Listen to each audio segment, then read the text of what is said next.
السلام علیکم ورحمۃ اللہ وبرکاتہ۔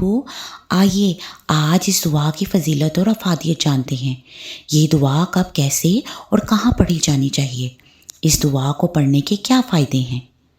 اللہم انی اعوذ بک من العجز والکسل والجبن والبخل والحرم والقسوۃ والغفلۃ والعیلۃ والذلۃ والمسکنہ واعوذ بک من الفقر والکفر والفسوق والشقاق والنفاق والسمعۃ والریاء واعوذ بک من السمم والبکم والجنون والجذام والبرص وسیء الاسقام۔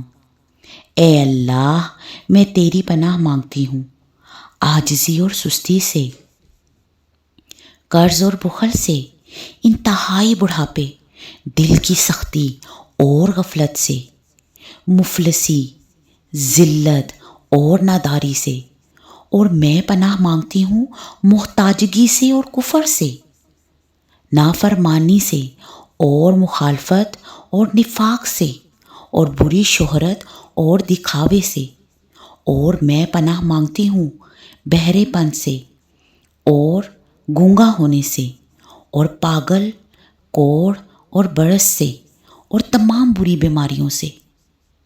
اس دعا میں ہر اس چیز سے اللہ تعالیٰ کی پناہ طلب کی گئی ہے جو انسان کو اذیت دینے والی ہیں، اور اگر انسان ان میں سے کسی ایک بھی چیز میں مبتلا ہو جائے تو اس کی زندگی دوبر ہو کر رہ جاتی ہے۔ اگر انسان ان چیزوں میں مبتلا ہوگا تو اس کے کاموں میں، اس کی عبادت میں، اس کے اطاعت میں اور اس کی زندگی میں مشکلات ہی مشکلات پیدا ہو جاتی ہیں۔ اس دعا میں سستی سے پناہ مانگی گئی ہے۔ ہر چیز میں سستی انسان کو پیچھے لے جاتی ہے۔ بزدلی سے پناہ مانگی گئی ہے۔ ہر وقت بزدل رہنا، ہر وقت خوف زدہ رہنا، اور ہر چھوٹی بڑی چیز سے ڈر جانا اور کرج کا نہ ہونا بھی انسان کو عمل سے دور کر دیتا ہے۔ کنجوسی سے اور بڑھاپے سے پناہ مانگی گئی ہے۔ ایسا بڑھاپا جس میں انسان اپنی جان سے عاجز آ جائے، اور دل کی سختی سے پناہ مانگی گئی ہے کہ انسان کا دل اتنا سخت ہو جائے کہ اس کا کسی پر دل نرم ہو ہی نہ پائے اور کسی بھی نیک کام میں اس کا دل نہ لگے۔ غفلت سے، ذلت اور رسوائی سے اور فقر سے پناہ مانگی گئی ہے۔ فقر سے مراد محتاج کی ہے۔ کفر اور فسوق سے پناہ مانگی گئی ہے۔ فسق سے مراد اللہ کی نافرمانی ہے۔ منافقت، بری شہرت سے پناہ مانگی گئی ہے کہ اے اللہ، برائی میں نام پیدا نہ ہو ہمارا، اور ہم دکھاوے کے لیے کوئی نیک کام نہ کریں، صرف آپ کی رضا کے لیے ہی ہم نیک اعمال کریں۔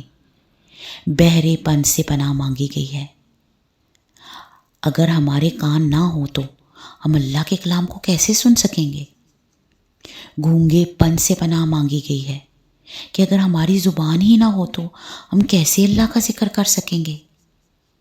پاگل پن سے، کوڑھ کے مرض سے اور دیگر تمام بیماریوں سے پناہ مانگی گئی ہے۔